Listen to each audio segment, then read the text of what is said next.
With Coach Jeff Frady of the Enka Jets. One of the things I've learned is that Coach Frady and Coach Dan Essenberg of the Rosman Tigers go way back. Coach Frady, why don't you tell us what you're planning to take to that ball game? My plan is to set a walker up on their sideline when we get there before he said that he comes out of that. But everybody tells me if we're going to do that, we better make Dad Jim sure that we're going to beat them before they do that. So. Coach Essenberg's been coaching in Transylvania County a long time. Coach Essenberg brought me a paddle one time because he says I like to stir the pot pretty well, as Coach Jones knows really well, the man behind the camera here. So we've got one tough game against the Rosman Tigers, and then you're going to be getting into that conference play in the Mountain Athletic Conference. Comments all day today about how strong the conference is, top to bottom, how good the coaches are.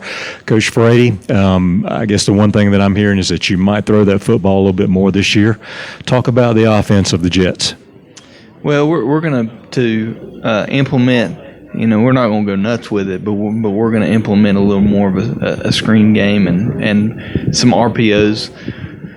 We've hired Slade Singleton, who was offense coordinator at North Buncombe. He's been at Madison. He's been at Chase High School last year as offense coordinator, and he goes around a lot of places in the country speaking at clinics and is well versed in that kind of stuff. We still want to, our base offense is more of a power running game, not so much zone stuff. Like a lot of the guys talk about. I'm not a huge zone guy, more of a pin and pull. So it's a little more of the old, the eye blocking up front and running that way. With multiple people, we might be in a two-back set. Their quarterback might run, so we're going to have multiple backfield sets out of the spread.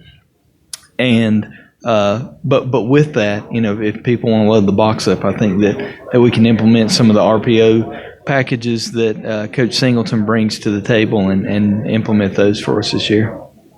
Got to talk to Jackson Smith a little bit earlier today for a few minutes. One of the things that really stood out with me about Jackson is, if I've got this right, he will be a 3-year two-way starter. And that is a pretty amazing feat, I think.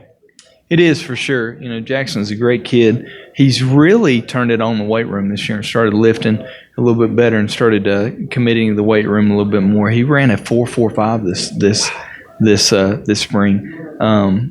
On multiple times he ran it. He actually ran a 4.5 the day before, and I told his brother in class, I had Jake in class who was a senior, I told him what Jackson had done, told him that I thought that Jackson was faster than him. In third period advanced PE, Jake went down there and ran a 4.43, and so then the next day, Jackson had to go see if he could beat his brother and ended up running a 4.45, so he still wasn't as fast as his brother.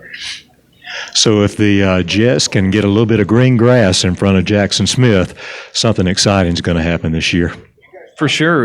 With Jackson, and we feel like we have a little bit of a two-headed monster because we had a kid that we pulled up for the North Henderson game last year. Dallas Phillips is going to be a sophomore, and he's going to be a special running back for us as well. So they're going to share the load. They're going to be in and out, and we've got some packages where we can put either Jackson or Dallas at the slot and move them to the backfield and do some of that stuff because it's unique. It's not always that you get a running back that has great hands, and both those kids do. They run routes well and they have great hands, so we're gonna move them around a little bit. I'm with Coach Jeff Frady, head coach of the Enka Jets. I'm Derwin Williams with the WNC Sports Network.